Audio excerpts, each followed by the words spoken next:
kami, Tuhan. Kak, nahanin kereta kita, Kak. Tengoklah ini, Kak. Allah Akbar. Itu. Allah ya Allah kali. Allah Akbar. Allah Akbar. Allah Akbar. Allah Akbar ya Allah.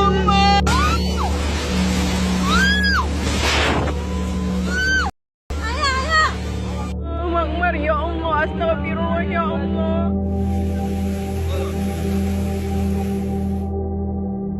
Sungai meluap tidak terkendali, tanah runtuh dari perbukitan, dan ratusan keluarga harus lari menyelamatkan diri. Itulah yang terjadi dalam bencana yang baru saja melanda sebagian besar wilayah Sumatera beberapa hari terakhir. Dari banyaknya video mengerikan yang beredar, berita-berita dari nyawa yang berpulang, pertanyaannya adalah, mengapa bencana ini begitu besar, begitu mematikan, dan begitu berulang? Apakah ini benar bencana alam, atau bencana yang sengaja diciptakan oleh keserakahan? Di video kali ini kita akan mencoba menyelami sesuatu yang lebih dalam dari sekadar cuaca ekstrim dan curah hujan. Kita akan menelusuri bagaimana keputusan politik, ekonomi, dan pola pikir yang keliru justru menjadi faktor utama yang menyiapkan panggung bagi setiap tragedi yang terjadi. Dan bersama Kamar Film, mari kita pahami bencana ini lebih dalam.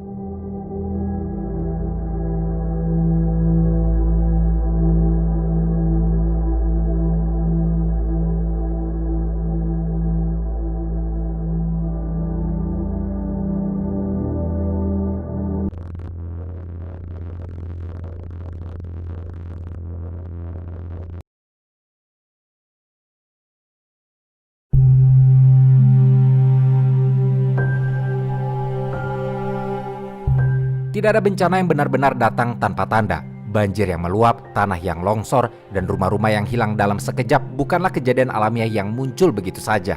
Alam jarang sekali meledak tanpa peringatan. Ia selalu memberi tanda dari yang paling halus sampai yang paling jelas, sebelum akhirnya runtuh di hadapan manusia yang memilih untuk tidak memperhatikannya. Apa yang terjadi di Sumatera beberapa hari terakhir bukanlah musibah mendadak, melainkan akumulasi panjang dari kerusakan ekologis yang telah dibangun perlahan. Tahun demi tahun, dekade demi dekade. Dan ketika kerusakan itu mencapai titik jenuhnya, hujan tinggal menjadi pemicu terakhir yang menghancurkan keseimbangan yang sudah rapuh. Kompas dalam laporannya tertanggal 30 November 2025 menyebutkan bahwa banjir dan longsor di Sumatera telah menewaskan lebih dari 303 nyawa, dengan ribuan lainnya luka-luka atau hilang. Angka-angka ini bukan sekadar statistik, ini adalah nyawa yang hilang, keluarga yang hancur, dan komunitas yang tiba-tiba kehilangan pijakan. Dan angka ini menegaskan satu hal penting, skala bencananya telah melampaui kategori bencana biasa. Tetapi ironisnya, sampai naskah ini dibuat, pemerintah pusat masih belum menetapkannya sebagai bencana nasional. Seolah besarnya kerusakan dan penderitaan itu belum cukup untuk menggerakkan perhatian penuh negara. Namun sebelum kita berbicara tentang kebijakan dan lemahnya respons, kita perlu mundur selangkah untuk melihat akar persoalannya. Badan Nasional Penanggulangan Bencana atau BNPB dalam rilisannya yang dikutip oleh Tempo pada hari Minggu 30 November 2025 melaporkan bahwa 4 kabupaten di Sumatera Utara mengalami banjir dan longsor secara bersamaan. Dalam laporannya itu, BNPB mengakui bahwa intensitas hujan memang tinggi, tetapi juga menegaskan bahwa struktur geomorfologi wilayah sudah tidak lagi stabil setelah bertahun-tahun mengalami tekanan ekologis, mulai dari penggundulan hutan, pembukaan lahan yang agresif, hingga aktivitas penambangan yang dibiarkan berlangsung tanpa kendali. Disinilah letak inti persoalan, bahwa hujan bukanlah penyebab utama. Hujan hanya pemicu. Yang menyebabkan bencana adalah hilangnya kemampuan alam untuk melindungi dirinya sendiri. Kemampuan yang dulu dimiliki oleh hutan-hutan rimba Sumatera yang kini tinggal menjadi potongan-potongan kecil di peta. Dan jika kita menoleh pada data tutupan hutan yang dirilis Konsorsium Pemantau Lingkungan Eyes on the Forest Sumatera, terutama wilayah Sumatera Utara, Riau, dan Jambi, telah kehilangan jutaan hektar hutan primer sejak dekade 1980-an. Banyak dari kehilangan itu terjadi akibat ekspansi perkebunan kelapa sawit, industri kayu, kebakaran hutan, dan penebangan ilegal yang tak kunjung berhasil dihentikan. Kerusakan sebesar ini tentu tidak berhenti sebagai angka dalam laporan tahunan. Ia selalu menuntut konsekuensi nyata. Dan ketika tutupan hutan menyusut, fungsi ekologis yang selama ini bekerja secara senyap pun ikut hancur juga. Dan hutan yang seharusnya berfungsi sebagai spons alami, menyerap air hujan, menahan erosi, menjaga kestabilan tanah, dan menahan limpasan air, kini berubah menjadi hamparan lahan terbuka. Maka ketika hujan deras turun, air tidak lagi meresap perlahan ke dalam tanah, melainkan menghantam permukaan dengan brutal, menyeret tanah, batu, dan apapun yang ada di depannya. Di titik inilah longsor menjadi tidak terhindarkan. Dan apa yang tampak sebagai longsor mendadak itu sebenarnya hanyalah fase akhir dari sebuah proses panjang yang selama ini bekerja diam-diam di bawah permukaan. Dengan demikian, apa yang terjadi di Sumatera sekarang bukanlah tragedi yang muncul tanpa peringatan. Ia adalah buah pahit dari keputusan-keputusan ekologis yang salah kaprah, keputusan yang dilakukan secara sadar, berulang, dan terus berlanjut hingga sekarang. Dan di balik semua itu terdapat satu pola yang tidak bisa disangkal, ketamakan manusia. Ketamakan yang menebang lebih dari yang bisa ditanam, yang menggali lebih dari yang bisa dipulihkan, dan yang selalu merasa bahwa alam akan terus memberi tanpa batasan. Dan seperti yang selalu diajarkan sejarah, ketika manusia memperlakukan alam seperti musuh, alam pada akhirnya akan membalas, bukan dengan kemarahan, tetapi dengan runtuhnya keseimbangan yang selama ini menopang kehidupan.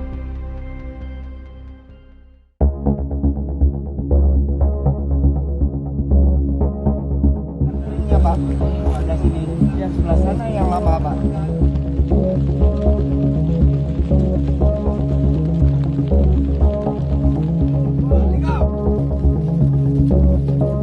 Bencana alam dalam banyak kasus memang tampak seperti peristiwa tiba-tiba, hujan deras, tanah bergerak, air meluap. Namun ketika kita membuka lapisan-lapisan penyebabnya satu persatu, akan terlihat sesuatu yang jauh lebih menakutkan daripada hujan badai itu sendiri, yaitu ketamakan manusia. Sebuah kekuatan sosial, ekonomi, dan politik yang bekerja sangat lama, sangat halus, dan sangat sistematis. Apa yang terjadi di Sumatera bukan sekadar peristiwa geologis. Ia adalah hasil dari puluhan tahun perampokan ekologis yang dilakukan secara legal melalui izin-izin pemerintah dan secara ilegal melalui penebangan liar yang berlangsung di depan mata aparat negara. Dan seperti yang ditulis CNN Indonesia pada tanggal 30 November 2025, bahwa pemerintah belum menetapkan bencana ini sebagai bencana nasional. Meski sudah ada ratusan korban meninggal, fakta ini menjadi simbol betapa negara lebih sering hadir setelah bencana terjadi, bukan sebelum. Tapi untuk memahami bencana ini secara komprehensif, kita perlu memakai kacamata lebih luas, bahwa ketamakan bukan hanya sifat individu, tetapi struktur sistem ekonomi politik. Keserakahan ini dilembagakan melalui regulasi yang mempermudah pembukaan lahan, minimnya evaluasi izin, lemahnya aparat pengawasan, tekanan ekonomi yang mengutamakan pertumbuhan tanpa melihat daya dukung lingkungan. Ketika seluruh struktur bergerak ke arah eksploitasi, maka kerusakan yang terjadi bukan kebetulan. Ia adalah konsekuensi logis dari sistem produksi yang menghargai profit lebih tinggi daripada keberlanjutan bumi. Itulah sebabnya bencana ekologis di Sumatera bukan kejadian satu malam, tetapi akumulasi kerusakan selama puluhan tahun. Dan jika kita melacak kembali ke tahun 1980-an, laporan-laporan yang dihimpun oleh Eyes on the Forest dan sejumlah penelitian dari Universitas Sumatera Utara menegaskan bahwa tutupan lahan di Sumatera pernah mencapai lebih dari sekitar 25 juta hektar. Namun dalam 3 dekade berikutnya, lebih dari separuhnya hilang. Dan hilangnya bukan karena gempa, bukan karena kebakaran alami, tetapi karena ekspansi industri kayu, HTI, dan perkebunan sawit. Di banyak daerah yang kini menjadi lokasi longsor, pola yang sama ditemukan. Hutan ditebang habis, kayu diangkut keluar, tanah dibiarkan terbuka, lalu disusul pembukaan perkebunan atau bisnis tambang kecil yang bekerja tanpa standar ekologis. Proses ini persis seperti menarik fondasi rumah sampai hancur, pelan, tidak terlihat, tetapi mematikan. Yang membuatnya lebih tragis adalah bahwa deforestasi sebenarnya telah lama diperingatkan. Walhi Sumatera Utara dalam laporannya tahun 2023-2024 menjabarkan bahwa sejumlah titik rawan longsor sebenarnya sudah berada dalam kategori darurat ekologis. Sebuah istilah yang berarti wilayah tersebut tidak lagi mampu menahan curah hujan tinggi akibat hilangnya akar pohon dan struktur tanah yang sehat. Namun meski tanah bah itu sudah menyala, izin-izin pembukaan hutan tetap diberikan. Dan di balik izin-izin itu ada motif yang sama, yakni keuntungan ekonomi jangka pendek. Dan jika deforestasi legal sudah merusak ekosistem, penebangan ilegal adalah pisau kedua yang menusuk jauh lebih dalam. Dalam banyak kasus, penebangan liar di Sumatera dilakukan oleh jaringan yang rapi, melibatkan operator lapangan, pemilik modal, oknum aparat, dan mereka yang mendapatkan jatah dari hasil kayu gelondongan. Walhi dalam laporan-laporannya menyebut fenomena ini sebagai ekologi kriminal, situasi di mana sebuah wilayah mengalami kerusakan tidak hanya karena sektor ekonomi yang rakus, tetapi karena jaringan kejahatan yang dibiarkan tumbuh tanpa kontrol. Dan dalam landscape yang dikelola dengan cara sekriminal itu, kehancuran selalu jatuh kepada pihak yang tidak ikut mengambil keuntungan. Dan memang begitulah faktanya, ketika kayu terakhir ditebang dan bukit ditinggalkan dalam keadaan botak, masyarakatlah yang harus memikul resikonya. Dan ketika hujan turut, tanah yang rapuh itu tidak punya alasan untuk tetap bertahan, sebab keruntuhan itu bukan sekadar peristiwa fisik, ia adalah hasil dari mekanisme alam yang kehilangan fondasinya satu persatu. Dan kita tahu bahwa ekosistem hutan bersifat integratif, di mana setiap pohon memiliki peran, mulai dari menyerap air hujan, menahan tanah, hingga menjaga kestabilan mikroklimat wilayah. Ketika satu lapis hutan hilang, sistem masih mampu menahan tekanan. Namun ketika beberapa hektar dihancurkan secara serentak, seluruh sistem akan runtuh. Inilah yang terjadi saat bencana di Sumatera. BBC dalam laporannya di tanggal 27 November 2025 menunjukkan bahwa sebagian besar wilayah banjir dan longsor adalah daerah-daerah yang sebelumnya mengalami alih fungsi hutan dan pembukaan lahan. Sementara Tirto menambahkan bahwa sebagian besar korban tinggal di daerah aliran sungai yang sudah mengalami penyempitan dan pendangkalan akibat sedimentasi. Dan ini adalah hasil langsung dari deforestasi di hulu. Dengan kata lain, air tidak mengalir seperti biasanya karena landscape hutan sudah tidak berfungsi seperti seharusnya. Dan setelah itu terjadi, yang tersisa hanyalah air bah yang mengalir cepat, membawa lumpur, batu, dan puing-puing kehidupan. Tapi masalah deforestasi di Indonesia, termasuk Sumatera, tidak pernah berdiri sendirian. Ia selalu terkait dengan kebijakan negara, mulai dari pemberian izin konsesi, praktik korupsi, hingga kelemahan pengawasan di lapangan. Kajian yang dilakukan oleh Walhi berkali-kali menunjukkan bahwa banyak izin konsesi tumpang tindih dengan wilayah resapan air, hutan lindung, atau kawasan dengan resiko geologis tinggi. Namun kenyataannya, izin-izin ini jarang dicabut, meski terbukti menjadi penyebab kerusakan. Lebih parahnya lagi, ketika bencana terjadi seperti sekarang, government cenderung menyebutnya sebagai fenomena akibat cuaca ekstrim, seolah-olah kerusakan alam tidak punya sejarah. Padahal jika kita merujuk pada laporan BNPB, pola banjir dan longsor yang berulang di Sumatera selama 20 tahun terakhir memiliki faktor pemicu yang sama, yakni hilangnya tutupan hutan di hulu. Dan ketika negara menolak mengakui akar masalahnya, maka bencana akan selalu dianggap sebagai nasib, bukan sebagai akibat dari keputusan politik.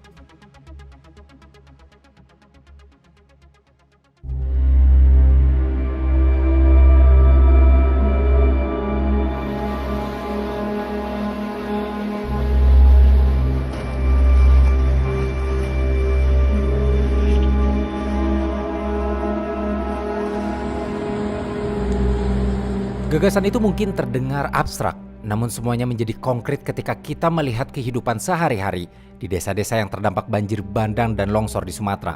Di sana teori bukan lagi teori, ia hidup di nafas warga yang kehilangan tanah, hutan, rumah, dan masa depan. Ketika hutan-hutan ditebang oleh korporasi atau mafia kayu, perempuanlah yang pertama merasakan hilangnya sumber air bersih. Ketika tanah mulai gembur dan daya serapnya melemah, perempuanlah yang paling cepat menangkap perubahan di ladang mereka. Dan ketika sungai berubah menjadi arus coklat pekat yang meluap tanpa peringatan, perempuan pula yang harus memastikan anak-anaknya tidak terseret arus. Vandana Shiva dan Maria Mies di bukunya Ecofeminism mencatat bahwa perempuan memiliki indera ekologis yang tajam karena aktivitas mereka terhubung langsung dengan ritme alam, mengambil air, mengolah makanan, merawat kebun, dan memelihara api dapur. Setiap retakan di bumi adalah retakan dalam keseharian mereka. Setiap perubahan di hutan adalah perubahan yang terasa dalam tubuh mereka sendiri. Namun kedekatan tersebut yang seharusnya menjadikan mereka penjaga paling penting justru berubah menjadi kerentanan yang luar biasa besar ketika bencana datang. Banyak perempuan tidak sempat menyelamatkan diri karena tanggung jawab pertama mereka adalah mengamankan anak-anak dan orang tua. Temuan UNDP di Gender and Disaster Risk Reduction pada tahun 2016 menunjukkan bahwa perempuan memiliki risiko kematian lebih tinggi dalam bencana karena hambatan mobilitas, buruknya akses informasi, serta beban sosial yang membuat mereka menomorsatukan keselamatan orang lain sebelum dirinya sendiri. Dan ketika banjir mulai surut serta lumpur mengering, perempuanlah yang memikul tugas pemulihan paling berat, seperti memasak tanpa dapur, menyusui dalam kondisi darurat, menenangkan anak-anak yang trauma, serta merawat anggota keluarga yang terluka. Namun satu hal penting juga harus ditegaskan, meski perempuan berada di garis terdepan kerentanan, mereka bukan satu-satunya korban. Anak-anak yang belum mengenal kata bencana ikut terseret dalam lingkaran kehilangan. Laki-laki yang menjadi tulang punggung keluarga kehilangan ladang, pekerjaan, dan hewan ternak yang menjadi sumber kehidupan. Hewan peliharaan pun tidak kalah menjadi korban, dan satwa liar, orang utan, siamang, kijang, gajah, dan burung-burung endemik ikut hanyut bersama tanah yang runtuh. Semua ini menunjukkan bahwa bencana ekologis bukan sekadar peristiwa alam, melainkan peristiwa sosial yang menimpa kelompok-kelompok tertentu lebih keras daripada yang lain, tergantung posisi sosial, ekonomi, biologis, dan ekologis mereka. Val Plumwood di bukunya Feminism and the Mystery of Nature menegaskan bahwa cara manusia memperlakukan alam selalu berkelindan dengan cara masyarakat memperlakukan kelompok rentan, terutama perempuan, sebagai sesuatu yang dapat dikuasai, diambil manfaatnya, lalu ditinggalkan ketika tidak lagi menguntungkan. Pada akhirnya, ekofeminisme Realisme mengingatkan kita bahwa alam dan perempuan memiliki nasib yang saling terhubung. Ketika yang satu dihancurkan, yang lain ikut tersungkur. Namun perlu kita sadari pula bahwa kehancuran ekologis tidak pernah memilih korban. Ia meluas, menjalar, dan memukul siapapun yang berada di jalurnya. Anak-anak, laki-laki, hewan ternak, hingga satwa liar yang tidak pernah menjadi bagian dari keserakan manusia. Dan selama sistem yang menindas dan merusak itu tidak diubah, bencana bukan sekadar ancaman. Ia hanyalah tamu lama yang akan terus datang kembali setiap tahun, setiap musim, dengan gelombang yang semakin besar dan nyawa yang semakin banyak.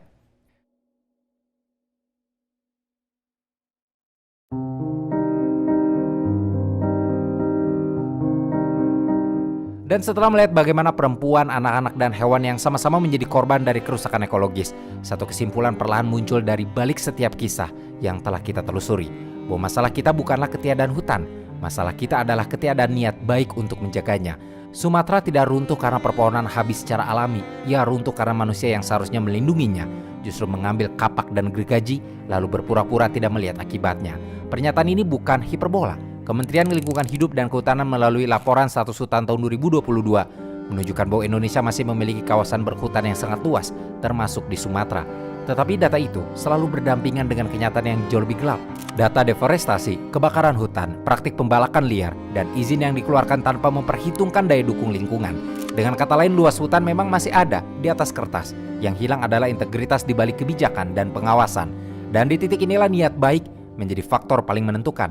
Karena jika negara benar-benar berniat melindungi hutan, tidak akan ada ruang selebar jarum pun bagi pembalakan ilegal yang terus bekerja tanpa rasa takut. Jika pemerintah sungguh ingin menjaga keselamatan rakyatnya, tidak akan ada proyek-proyek yang memotong lereng tanpa kajian dampak lingkungan yang serius. Jika pemimpin-pemimpin daerah benar-benar peduli, tidak akan ada proses perizinan yang hanya memikirkan pendapatan jangka pendek tanpa mempertimbangkan masa depan anak-anak yang akan tinggal di bawah kaki bukit yang tergerus. Dan bencana di Sumatera jelas bukanlah bencana pertama dan bukan juga yang terakhir. Tahun-tahun sebelumnya kita melihat pola yang sama. Hutan ditebang, izin dikeluarkan, sungai menyempit, bukit dirusak, hujan turun, bencana datang, lalu rakyat menjadi korban. Dan setelah semuanya terjadi, baru pemerintah datang membawa bantuan. Dan yang paling penting yang harus kita sadari, bahwa bencana semacam ini bukanlah siklus alam. Ini adalah siklus politik dan ekonomi. Siklus yang dibangun oleh kesadaran bahwa yang penting ekonomi bergerak, meski harus mengorbankan nyawa manusia. Dan jika negara benar-benar serius, maka bencana ekologi seperti ini harus diperlakukan setara dengan bencana nasional. Karena dampaknya bukan hanya kerusakan fisik, tetapi kerusakan mental, sosial, dan ekonomi yang berkepanjangan. Dan dampak itu terbukti, sebab berita-berita yang tersiar sekarang sudah mulai ada warga-warga yang terdampak sudah melakukan penjarahan. Di kota Sibolga, Sumatera Utara, puluhan warga korban banjir dan longsor menjarah gudang milik instansi negara, Bulog, yang menyimpan beras dan minyak goreng. Pagar gerbang dirusak, gembok dibongkar, dan warga memasuki gudang secara paksa untuk mengambil stok pangan. Sebelumnya juga dilaporkan bahwa toko-toko seperti minimarket di Sibolga dan Tapanuli tengah dibobol. Sekilas semua ini tampak seperti ledakan kriminalitas di tengah kekacauan. Tetapi jika kita berhenti sejenak, menarik satu nafas panjang, dan melihat gambaran lebih luas, kita akan menemukan bahwa peristiwa ini tidak muncul dari ruang hampa. Ada alur sebab akibat yang jauh lebih rumit, lebih menyakitkan, dan lebih manusiawi di baliknya. Dan semuanya berawal dari satu hal sederhana namun fatal, yakni bantuan yang tak kunjung tiba. Banyak wilayah di Sumatera porak-poranda, jalan terputus, jembatan tergerus banjir, saluran komunikasi padam, membuat tim penyelamat kesulitan menjangkau desa-desa yang terisolasi. Dalam situasi seperti ini, harapan pun terkikis. Di banyak laporan, penjarahan justru terjadi sebelum logistik bantuan tiba di lokasi. Namun, akar persoalan tidak berhenti di sana. Wilayah terdampak belum dinaikkan statusnya menjadi bencana nasional, sehingga mobilisasi bantuan dalam skala besar tidak dapat dilakukan secepat yang dibutuhkan. Anggaran terbatas, wewenang terbagi-bagi, koordinasi tersendat, dan masyarakat di garis depan bencana akhirnya berhadapan pada satu realitas pahit, yakni untuk bertahan hidup, mereka mungkin harus bertindak sendiri. Dan di sini kita melihat bahwa ketiadaan status nasional bukan sekadar masalah administratif. Ia menentukan seberapa cepat negara bisa hadir ketika rakyatnya berada dalam keadaan paling rentan. Dan hal ini mempengaruhi kecepatan dan kesetaraan distribusi bantuan, dan pada akhirnya menyelamatkan nyawa. Sebab jika bantuan lambat dan tidak merata, moral sosial tertekan, rasa aman runtuh, dan solidaritas sosial bisa tergantikan oleh insting bertahan hidup. Dan hal lain yang bisa kita lihat adalah bagaimana penjarahan menunjukkan bahwa korban bencana tidak hanya kehilangan rumah, tetapi juga kemerdekaan atas kehidupan dasar, yakni pangan, air, dan keamanan, yang kesemuanya itu membuat tekanan fisik dan mental meningkat. Dan dalam keadaan seperti itu, tindakan desperasi bukan lagi anomali, tetapi konsekuensi. Dan yang paling mengejutkan bagi banyak orang adalah kenyataan bahwa penjaraan ini bukan dilakukan oleh kelompok kriminal yang memanfaatkan kekacauan, melainkan oleh warga yang menjadi korban bencana sendiri. Laporan-laporan di lapangan menunjukkan bahwa mereka tidak datang untuk merusak atau menjarah demi keuntungan. Mereka datang dengan perut kosong, anak-anak yang menangis kehausan, dan hari-hari yang berlalu tanpa kepastian bantuan. Dalam kondisi seperti ini, penjarahan bukan sekadar pelanggaran hukum. Ia adalah bukti paling telanjang bahwa sistem telah gagal memenuhi kebutuhan paling dasar warga negaranya. Dan pada akhirnya, jika kita ingin memahami penjarahan sebagai gejala, bukan semata-mata tindakan, maka kita harus berani melihat keseluruhan ekosistem penyebabnya. Mulai dari bantuan yang lambat, status bencana yang juga terlambat dinaikkan, kerusakan ekologis yang menahun, dan rakyat kecil yang dibiarkan menghadapi bencana sendirian. Dari sinilah kita belajar bahwa penjarahan bukan hanya cerita tentang hukum yang dilanggar, tetapi tentang negara yang terlambat datang. Dan seperti apa yang dikatakan Vandana Shiva di bukunya Staying Alive, bahwa ketika alam dihancurkan, kehidupan yang paling rapuhlah yang paling dulu runtuh. Hari ini Sumatera adalah bukti paling telanjang dari kata-kata itu. Sebuah landscape yang memperlihatkan bagaimana bencana ekologis tidak pernah datang sendirian, tetapi membawa bersama runtuhnya kehidupan, terutama mereka yang berada di lapisan paling rentan. Dan selama pohon dianggap komoditas, selama sungai dianggap kanal bagi industri, selama bukit dianggap barang dagangan, dan selama pemerintah hanya menampakkan diri ketika sorotan kamera media menyala, maka bencana seperti ini bukanlah ancaman, melainkan keniscayaan yang akan terus berulang. Karena pada akhirnya yang merusak bumi adalah manusia, dan yang dihancurkan bumi adalah manusia juga.